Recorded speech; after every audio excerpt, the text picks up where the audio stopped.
Well, we did manage to go at least 2 weeks with unique films from Hollywood, which I can say is more impressive than all of our New Year's resolutions. Too good to be true that a pair of interesting films would be released almost simultaneously, like Hollywood showed a bit of promise like it was going to rehab, only to flip the table, say fuck it, and then went back to snorting cocaine off of a hooker's tits. And continuing to resurrect classics from the dead, like Disney as a necromancer perfecting its craft before it brings back Walt Disney from the dead. Until that day comes to pass, Dumbo is the next film to receive the live-action adaptation to bring much more money to Disney's coffers until they're richer than God. Dumbo is directed by Tim Burton, but without all the over-the-top black and white swirling nightmare shit that makes you wonder if he shot up drugs at the age of 5 while snorting cocaine off of a hooker's tits. Colin Farrell unable to clap, Danny DeVito and Michael Keaton sharing the screen for the first time since that relationship went tits up and everything sank. Eva Green doing what she does best by putting herself into the role so completely until you can't see Eva Green, almost like all actors are actually psychopaths, and 2 kids who suck. This almost feels like there are 2 movies in one, like the first half was a chopped-down version of the original, which was already roughly only an hour long, and the rest of the movie is just Tim Burton's unofficial edition, because God forbid he doesn't make a complete shit Disney sequel. To its credit, however, Dumbo isn't a complete retread of the original, more like a new pose and different stuffing. Dumbo focuses primarily around the human cast instead of the animals, which is weird considering most of Disney's filmography is targeted towards kids, and said animal characters bring about a certain whimsical nature, like McDonald's ball pits before you found out that the lazy parents threw their kids' dirty diapers in them. Enjoy the pink eye, everybody. So removing the talking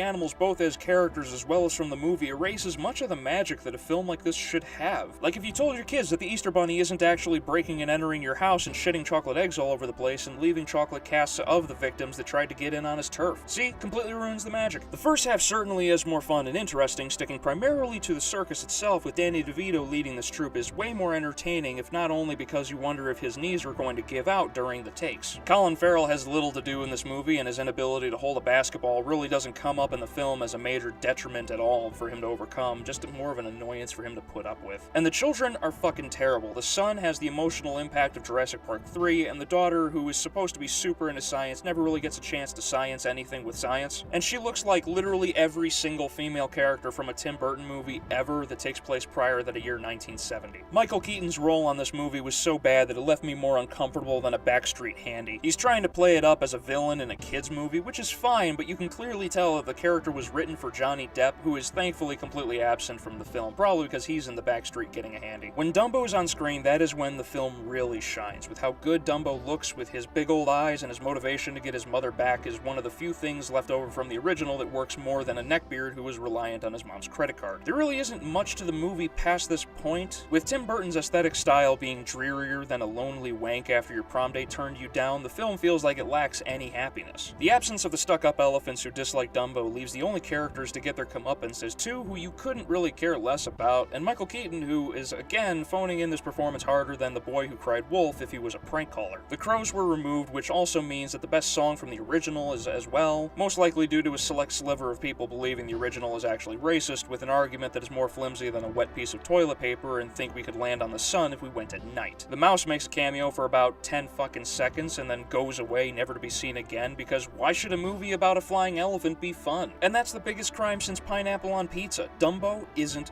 fun. I was bored, uninterested. I had a debate in my head discussing the physics of how it would be possible for Dumbo to fly. Get on that because science. There isn't much else to say. If you have kids, they will enjoy this, and so will you, if not just for them to shut up for 2 hours and give you that peace of mind that you need. As well as if you're a longtime Disney fan, you just have to see it. Otherwise, skip it. This is the same weak cash-in of a pre-existing property that was done much better before, because ultimately Dumbo 2019 is what happens when Tim Burton mounts Dumbo's head on a wall upside down, uses it as a toilet, and your memories as the tissue paper.